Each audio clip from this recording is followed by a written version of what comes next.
ये घर के हवन आत्मा ही राजा, यही से बाबे घर के 10 दरवाजा।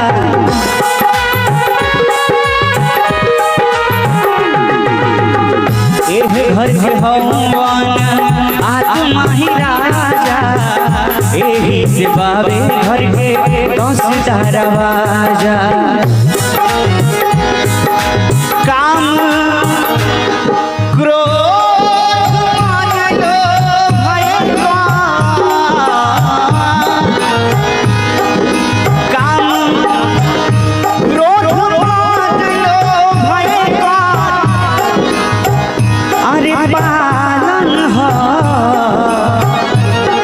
शरीर भीतर मन